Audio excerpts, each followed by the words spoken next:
بسم اللہ الرحمن الرحیم۔ السلام علیکم، میں ہوں حافظ احسان اور آپ میرا یوٹیوب چینل دیکھ رہے ہیں۔ امید کرتا ہوں کہ آپ سب خیر و عافیت سے ہوں گے۔ جیسا کہ رمضان المبارک کا مہینہ اختتام کو پہنچ چکا ہے اور عید الفطر کا چاند نظر آنے والا ہے۔ آج کی ہماری ویڈیو کا ٹاپک یہی ہوگا کہ عید الفطر کا چاند دیکھ کر ہمیں کون سی دعا پڑھنی۔ اس سے ریلیٹڈ ایک بہت ہی خوبصورت واقعہ بھی ہے اور آپ سب کو میری طرف سے ایڈوانس میں عید الفطر کی خوشیاں بہت بہت مبارک ہوں۔ ہمارے ایک دوست ہیں عمران بھائی، جن کا تعلق فیصل آباد سے ہے۔ انہوں نے جب یہ مجھے ساری بات بتائی اپنی زندگی کی تو مجھ سے گزارش کی کہ اس سے ریلیٹڈ آپ ایک ویڈیو بھی بنا کے اپلوڈ کریں۔ جو فائدہ میں اپنی زندگی میں حاصل کر چکا ہوں، میں چاہتا ہوں کہ ہر کوئی اس سے فائدہ اٹھائے، اس عمل سے، اس وظیفے سے، اس دعا سے ہر کسی کو فائدہ ہو۔ عمران بھائی کہتے ہیں جب میری شادی ہوئی تو میرے پاس اپنا گھر نہیں تھا اور میں اپنی بیوی کے ساتھ ایک کرائے کے گھر پہ رہ رہا تھا۔ میرے پاس جاب نہیں تھی تو دن بدن گھر کے حالات خراب ہوتے گئے۔ حالانکہ ایسا ہے کہ جب عورت زندگی میں آتی ہے، انسان کی شادی ہو جائے تو عورت کے آنے سے گھر میں بہت برکت آ جاتی ہے، لیکن وہ ان پر اللہ کی ایک ایسی آزمائش تھی کہ فی الحال ان کے پاس گھر بھی نہیں تھا اور نوکری بھی نہیں تھی۔ کہتے جب میرے پاس نوکری نہیں تھی، میں اپنی بیوی کی خود کی ضرورتیں نہیں پوری کر پا رہا تھا، جس کی وجہ سے ہم میں دوریاں بڑھنا شروع ہو گئیں۔ اور پھر ایسا بھی ٹائم آیا کہ ہمارا آپس میں جھگڑا بھی بہت زیادہ ہونے لگ گیا، جب گھر میں کھانے پینے کے لیے کچھ نہیں ہوتا تھا، گھر کا مکان کا کرایہ نہیں دے پاتے تھے، غربت میں زندگی گزار رہے تھے، تو بہت ہی زیادہ تکلیفیں اور بہت ہی زیادہ پریشانیاں فیس کرنا پڑیں۔ اور عین مجھے ایسا لگتا تھا کہ کچھ ہی دن میں میری بیوی کے ساتھ جو ہے ڈائیورس ہو جائے گا اور ہم الگ ہو جائیں گے۔ ہم زندگی کو مینیج ہی نہیں کر پا رہے تھے، اپنی پریشانیوں سے نکل ہی نہیں پا رہے تھے۔ کہتے پھر میرے پیر و مرشد نے مجھے یہ وظیفہ دیا کہ بیٹا رمضان شریف گزرنے والا ہے، عید آنے والی ہے، تو جب ہی عید کا چاند دیکھو تو یہ کچھ الفاظ ہیں، یہ دیکھتے پڑھ لینا۔ ہو سکتا ہے کہ اللہ تعالیٰ اسی ایک چھوٹے سے عمل سے خوش ہو جائے اور وہ تمہیں وہ ہر چیز عطا کر دے جس کے تم منتظر ہو۔ اللہ سے جو چاہتے ہو سکتا ہے یہی عمل کرنے سے اللہ تمہیں وہ ہر چیز عطا کر دے۔ کہتے میں نے ان کی بات پہ عمل کیا۔ رمضان کا مہینہ گزرا، شوال کا چاند جیسے ہی نظر آیا، میں نے ان کی بتائی ہوئی وہ دعا اور وظیفہ وہیں پہ کھڑے ہو کے کچھ ہی منٹس میں پڑھ لیا۔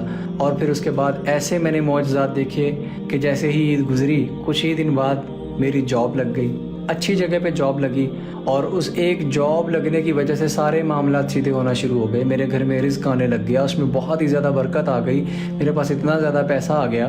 اور دیکھتے دیکھتے کچھ 5-6 مہینے گزرے تو میں نے تھوڑی سی رقم ادا کر کے ایک بہت اچھا گھر خرید لیا، اور اس کے کچھ پیسے میں نے ادھار کر لیے جو آہستہ آہستہ اب میں واپس کر رہا ہوں، اس گھر کے مالک کو دے رہا ہوں۔ میری بیوی کے ساتھ میرے تعلقات تبھی بہتر ہو گئے جب میری جاب لگی، گھر میں پیسے آنے لگ گئے، تو ہمارے اختلافات، ہمارے جھگڑے، ہماری پریشانیاں سب ختم ہو گئی۔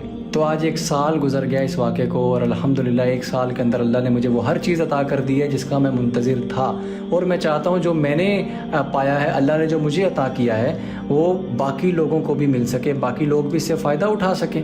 تو عمران بھائی کا کہنا تھا کہ احسان بھائی آپ اس پہ بھی ایک ویڈیو بنائیں، یہ جو میرے ساتھ ہوا یہ آپ لوگوں کو بتائیں تاکہ لوگوں کا ایمان بھی تازہ ہو سکے، اللہ پہ یقین اور ایمان بھی بڑھ سکے، اور لوگ بھی مایوسی سے نکل کر ہدایت کی طرف آ جائیں۔ اب وہ وظیفہ بتانے سے پہلے ایک چھوٹی سی آپ سے گزارش کرنا چاہتا ہوں کہ اگر آپ اس ویڈیو کو فرسٹ ٹائم دیکھ رہے ہیں، چینل پر نئے ہیں، تو چینل کو ضرور سبسکرائب کر لیں تاکہ ہماری آنے والی مزید اچھی ایسے وظائف کی ویڈیوز کے نوٹیفیکیشنز آپ کو بر وقت مل سکیں۔ آپ نے وہ وظیفہ کیسے کرنا ہے؟ جب آپ شوال کا چاند دیکھیں، یعنی عید کا چاند جب آپ دیکھیں گے، اسی جگہ پہ کھڑے ہو کے یہ دعا سب سے پہلے تو آپ نے پڑھ لینی ہے، جو ایک مسنون دعا ہے۔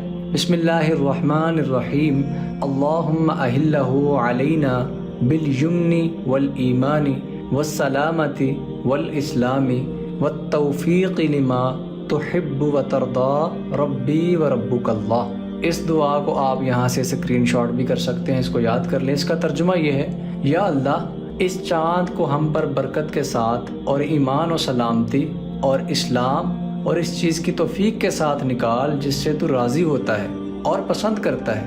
میرا اور تیرا رب صرف اور صرف اللہ ہے۔ اب اس کے آخر میں ایسا کیوں کہا گیا تیرا اور میرا رب صرف اللہ ہے؟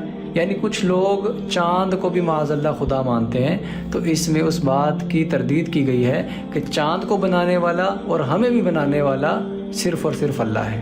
تو یہ دعا آپ نے پڑھ لینی ہے، چھوٹی سی دعا ہے۔ یہ پڑھنے کے بعد اسی جگہ پہ کھڑے ہو کے 111 مرتبہ اللہ الصمد پڑھنا ہے، 111 مرتبہ اللہ الصمد پڑھ لینا ہے۔ یہ عمل شروع کرنے سے پہلے اور ختم کرنے کے بعد ایک مرتبہ کوئی سا بھی درود پاک لازمی پڑھ لیجئے گا۔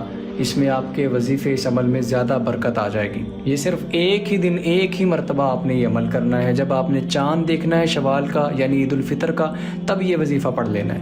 اس کے بعد جو چیزیں ہوں گی وہ عمران بھائی کا واقعہ میں آپ کو سنا چکا ہوں۔ انشاءاللہ آپ کے رزق میں برکت آ جائے گی۔ اگر آپ کے پاس اپنا گھر نہیں ہے تو اللہ تعالیٰ وہ بھی عطا کرے گا، گاڑی نہیں ہے اللہ وہ بھی عطا کرے گا، آپ کے رزق میں بے پناہ اللہ تعالیٰ اضافہ فرما دے گا۔ اگر کوئی بات رہ گئی ہے یا کسی چیز کی آپ کو سمجھ نہیں آئی تو آپ کمنٹ سیکشن میں بھی پوچھ سکتے ہیں۔ اللہ آپ سب کا اور ہمارا بھی حامی و ناصر ہو۔ اپنی دعاؤں میں ہمیں بھی یاد رکھیے گا۔ اللہ حافظ و ناصر۔